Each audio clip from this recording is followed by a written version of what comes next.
If you're new here, my name is Maria. I'm an avid blogger, but right now we are actually reading up and studying the criminal law case digest book that me and my dad published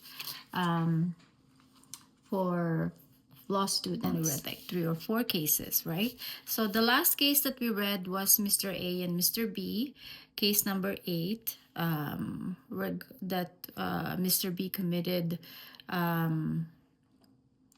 homicide against Mr. A. So we also explained that there was no trickery involved because trickery should prove that the victim is not aware that he might get hurt. In this case of Mr. A and Mr. B, Mr. A was fully aware that Mr. B was getting irritated and annoyed, and like both are on guard because of the heated argument. And in Philippine laws, if the aggression resulting in the demise of the victim was preceded by a heated argument, or the aggression happened because of the heated argument, it's not murder. It's not trickerous because it puts the victim on guard, puts the perpetrator on guard, and it would not have been premeditated because it was a very short period of time, right? Like right after the heated argument. So again, it is the wrath or the anger that develops. And I just wanted to say it again, that my dad uses really, really good quotes from different books of his favorite authors. So William Blake was one of his favorite authors. One of his favorite books was The Poison Tree. And I really want to read that book because it's... You learn a lot of things by just reading a book, not necessarily for business, but something that could ignite a passion in you, right? And books ignite a passion of my love for reading. So from The Poison Tree, one of the quotes used in this chapter, The Tigers of Wrath: I was angry with my friend, I told my wrath. My wrath did end. I was angry with my foe, I told it not. My wrath did grow. So that second part happened with Mr. A and Mr. B. Case number 12 that my dad picked. So the facts. While strolling the municipal park that evening, the group of Ryan, Roswell, Ray, and Jason was blocked by another group composed of Erwin, Roosevelt, Edwin, and Ricky. Erwin, from the second group, angrily spoke to Ryan from the first group, but Roswell intervened and apologized to Erwin's group. That's weird, because he's from the first group that was kind of verbally assaulted by Erwin of the second group. As Ryan and his companions proceeded to walk away from the other group, the latter, or the second group, suddenly ganged up on Ryan, held both of his hands, and stabbed Ryan several times on the back and on the different parts of his body. Ryan died instantaneously of his injuries. Wow. Young people. Erwin admitted having stabbed Ryan, but that it was an act of self-defense because according to him, you can see my facial expression, it was actually Ryan who stabbed him on the back while Ryan was on top of him and choking him. Okay. What is the crime committed by Erwin and his group? Clearly, you can see. So, let's dissect. As Ryan and his companion proceeded to walk away from Erwin's group suddenly ganged up on Ryan, held both his hands, and stabbed Ryan several times on the back and on the different parts of his body. Ryan died instantaneously of his injuries. What is the crime committed by Erwin and his group? A, homicide. B, murder qualified by trickery. C, murder qualified by evident premeditation. Or D, no criminal liability on the ground of self-defense. So let's discuss letter D. No criminal liability on the ground of self-defense. It can't be because the victim died. So even though Erwin, on another case, on another note, in a different scenario, Erwin would have probably just committed a different kind of crime if he can prove that it was self-defense. But from the facts gathered amongst witnesses, the other, members of the group, of the two groups, it looks like Ryan did not do anything that would warrant Erwin to actually, you know, stab him. And the gang to hold both his hands while Erwin stabbed him so many times that led to his death. So we'll see what the dialectics is. Dialectics is like dissecting the case, right? So, and some explanation of why the result or the crime that was decided upon by the courts was that. So let's see. The answer is actually B, trickery. Murder qualified by trickery.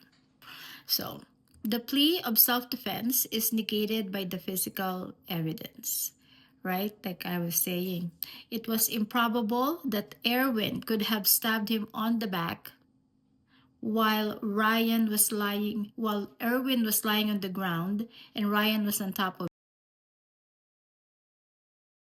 If Ryan was on top of Erwin and Erwin was lying down, how can Ryan reach underneath Erwin and stab him in the back? It would have been a frontal stab, right? So his excuse is not an excuse. So that it was Ryan who was stabbed on the back while the other members of Erwin's group held his hands is more logical because they were just walking away. The number of wounds sustained by Ryan is indicative of Erwin's desire to kill him because of the several stab wounds, and not merely defend himself because not a single moment of the incident where Erwin's life and limb has been endangered, which is the essence of self-defense. So there was no physical proof or any kind that he was doing any kind of self-defense against Ryan, which is the victim that he killed. The fact that Ryan was not armed all the more negates self-defense. Ryan was not did not have any knife, did not have anything in his possession that could hurt Erwin while defending himself or that could just hurt Erwin. Period. Erwin and his co-conspirators having attacked Ryan in a treacherous manner. What's the treacherous manner? It's holding his arms, which made Ryan immobile, and then thrusting the knife into his body several times qualifies the killing to murder. Not homicide, not self-defense. No, self-defense is out of the question. The qualifying circumstance of evident premeditation did not attend the commission of the crime. So, the group of Erwin and the victim only met by chance at the park. So, there was no premeditation, it was not planned, right? So, there was like they just met at the park, the killing of the victim could not have been planned. The aggravating circumstance is the abuse of superior strength and number, although present was already absorbed in the qualifying circumstance of trickery. So it the crime of killing Ryan had an aggravating circumstance because of the abuse of superior strength. So Ryan was only one person, hands held, knife stabbed several times, and he has no way of protecting himself. Even if like he had a group of friends that could defend him, they're out of the question because like at this point they are just most likely just observers, right? Like observers in horror. They were probably watching, but I'm pretty sure some of them ran for help, which also left Ryan um, in a very bad position. So,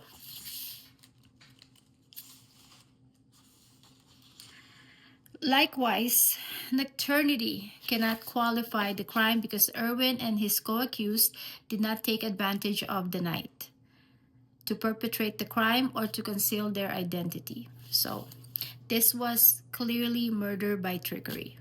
Abuse of the strength, the number of people who made the victim immobile with no possibility of defending himself against all these guys, right? Because his hands were held by the two others. So this is where the precipitous criminis dialectics and reviews come in. So how about we do a little exercise? So for our next video, let's see who the participes criminis are, who are the actual participants, and who are the accomplices. So just you can go back to my first video when I read chapter 1, because I wanted to include the participes criminis in there. So as a review, you have two participants in a felony, the principals and the accomplices. The principal has three different kinds or categories: by direct participation, by inducement, and by indispensable cooperation. So, how about this? Would the other co-assailants, qualify as principal by indispensable cooperation in the murder of Ryan? And of course, we know that the principal by direct participation is Irwin. So, are his friends principals by indispensable cooperation? Or are they accessory or accomplices to the crime? So that's a really good type of research and homework to do for you. So please leave a comment, like, and subscribe, and I'll see you in my next video.